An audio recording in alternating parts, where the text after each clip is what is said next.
vulnerable as well because then they can't protect the women of their community. So armed conflict happens in this feminized context. So the nation is a female, women's bodies become a battleground. It's all to display this masculine honor, to showcase these masculine traits. So some of that's some things to look into. I want to kind of shift it over here to my panel of men here sitting on the other side of the room. All of you all are politicians, you're preachers, and you're leaders in the community in some type of spiritual or political way. How do you all as men, I mean, any of you all can respond, how do you all as men feel when you see younger men committing these types of acts in which the Steubenville, Ohio case in which two football players were accused of sexual misconduct, sexual assault against a young lady, or the New Delhi rape case in which six men, all of which, by the way, who have been charged with rape, murder, kidnapping, robbery, and assault, six men who gang raped this woman. As men, as leaders, how do you all feel about this? I will go back to what I said a while ago about leadership. I think that many of what we hear, even with mobs, and then the rise now of what we see, the flash mobs that we see, the new rise of flash mobs in the nation that we see. I think it is the fruit and not the root.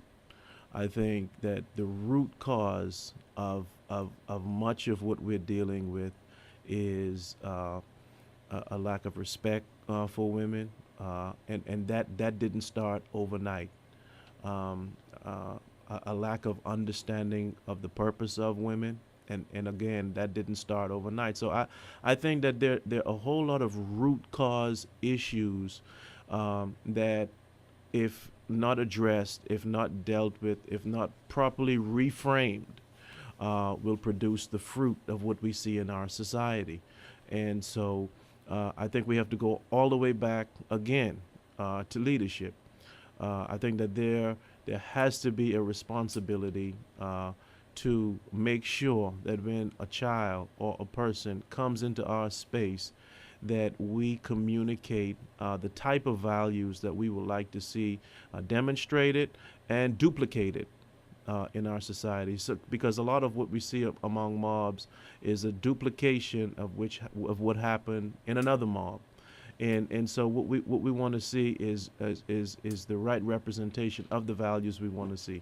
I noticed I said also duplication, and that it was done, in that someone else did it, so I'm going to do it too, or it was done to me, and I'm going to do it to somebody else. Do you believe that's what happened in this mob mentality type violence as a result of, in regards to the Florida A&M Robert Champion hazing death?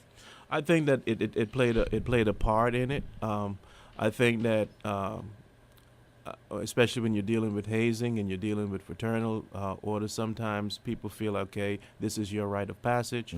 In order for you to properly go through the rite of passage, you will have to experience some of the same things that the perpetrator experienced. It may not have even been on the same level, but at the end result, it is the same thing.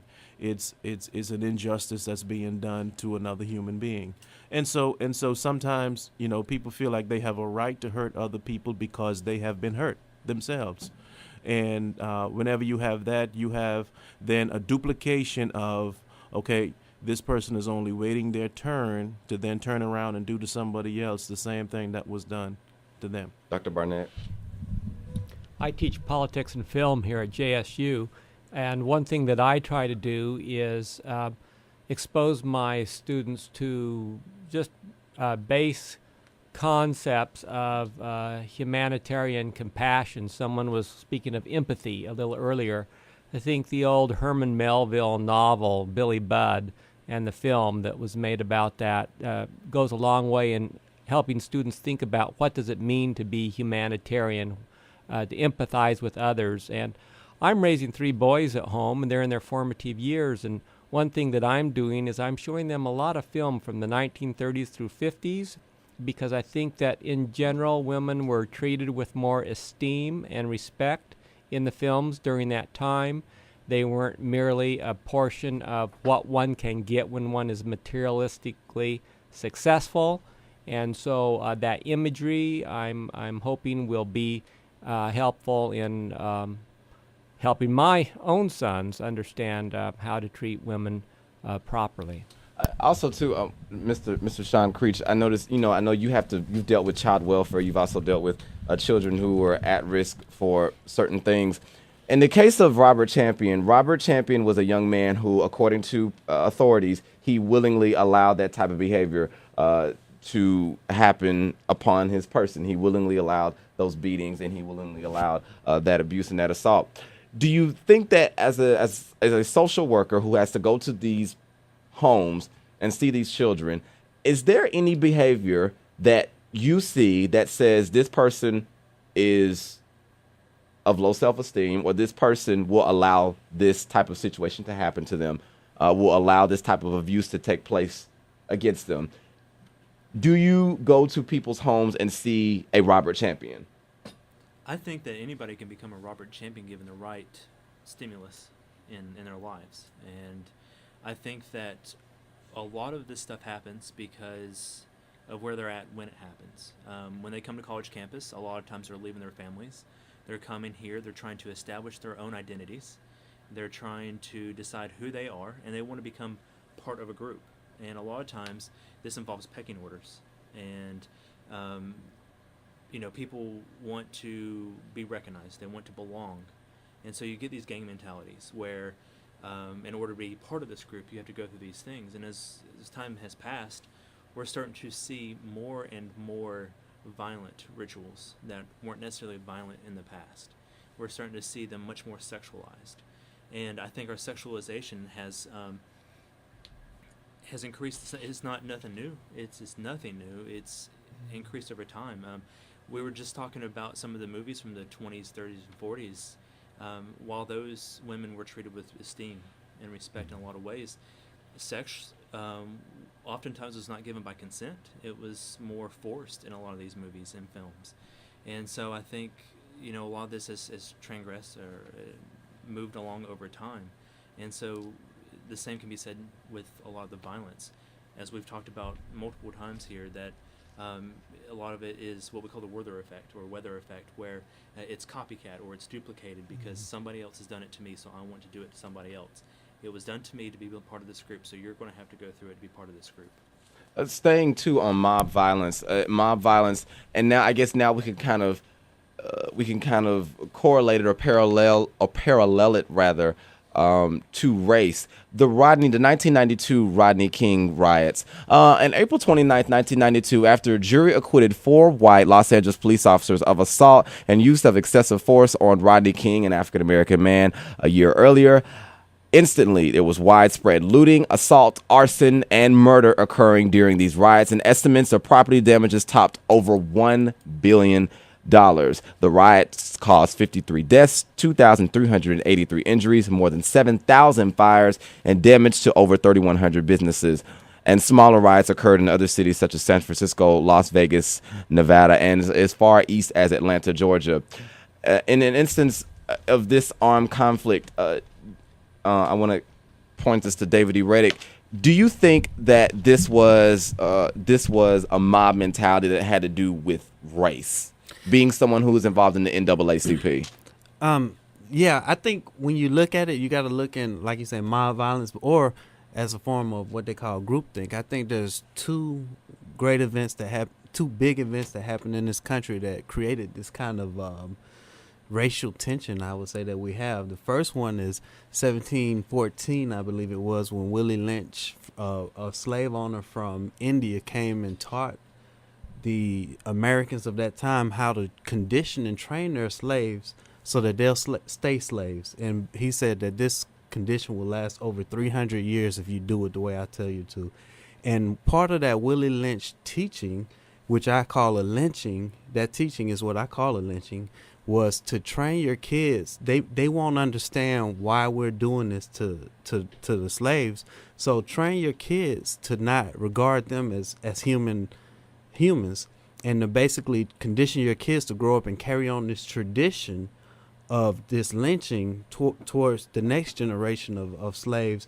And this tradition and everything will carry itself on, and it'll actually become a proprietary kind of thing. It'll continue itself on for 300 years, and this next year in the next 2 years will be 300 years, and you still kind of see that mentality in the thing. If you get a chance, read the Willie Lynch letters. A second act that I think really hurt us also was after the Civil War and slavery was abolished. There came this knowledge that happened when the poor whites who couldn't make enough money to feed their family, when they would go to their bosses and say, we need more money so we can feed our families, they say, I can fire you and hire a black person to take your job, do a better job, and work for less money. So the poor whites and the free blacks began to work together, and they began to form unions and the such. And the wealthy created this kind of form of government in 1677. No, in 1877, they repealed kind of that Reconstruction era mind state, and they start saying, all right, you guys can do what you want. We'll pull the troops out if you promise to treat the blacks fairly. What they did is they made it illegal for whites and blacks to meet together in the same room, to sit together on a bus, and they began to call it Jim Crowism. And they came out with the term "let them eat crow." And that Jim Crow was to tell the poor whites that you may be a poor white, but no matter how poor white you are, at least you're not black. So they began to take out these angers of, I can't feed my family, we can't progress, and they took those angers out and began to perpetrate it towards the blacks who had no rights or no voice at all after the 1877. So you had the Jim Crow laws, the Jim Crow movements that kind of isolated us and created what we know now as racism and segregation and all of that. All that was perpetrated to prevent the blacks and whites from coming together. C.T. Vivian always teaches that we can't do it as blacks and we can't do it as whites, but we have to do it together. And if we can do it together, everybody can grow and we can all do better. And me, as a person raised by a white mother and as a child raised by a black father, I got to see both instances of it, and it helped me grow past this Willie Lynch mentality and this Jim Crowism. But if this country ever admits and apologizes for the Jim Crow and the Willie Lynch mentality, if we ever admit that this was perpetrated into our community, in our civilization, then we can start to heal from this and become a more utopic society. Let's talk about the Trayvon Martin case. Was that an instance of racial violence? You know, as a matter of fact, when I was the host of Late Night with Ed Moore III, David, you actually made an appearance on that show, and we discussed the Trayvon Martin case. When we actually covered the Trayvon Martin case for several weeks, and the Trayvon Martin case is set to go to trial this summer. George Zimmerman was charged and arrested with second-degree murder last year. Do you think that was an instance of racial violence, or do you think that was just wrong place, wrong time? I think race had something to do with it. I think it put George Zimmerman in a position where he felt like, back to that Jim Crowism mentality that's in a lot of people that don't even realize it's there. At least, I'm better than this person. This person is less human than I am to some degree, and it promulgated what happened in that situation. In my opinion, I think that had a lot to do with it because of the race card or the race issue. He saw him as a young black man, and we had this negative, view in society of young black men, to where it just kind of created that. Does anybody else here? Yes, Pastor Smith. Yeah, and I think there's a great difference in feeling threatened by a person's behavior and feeling threatened by a person's existence. You should never feel threatened because of a person's existence. And I think that's what we saw in that case. I don't think it was a direct result of a threat or feeling threatened because of his behavior. I think it was more because I think if it was a different person that exhibited similar behavior, there would have been a less sense of threat, according to Zimmerman, on his part. So I think that when we talk about the whole issue of tolerance, tolerance begins with us asking ourselves, why am I intolerant, and who am I intolerant about, And do I have just cause to be intolerant about some of the situations and some of the people that I may find to be intolerable in a person's space? And many times when you see acts of violence, when you see acts of injustice, it's because somebody feels like the others that are in their space should not be tolerated. And it's really injustice when the only crime that they have is that they're existing.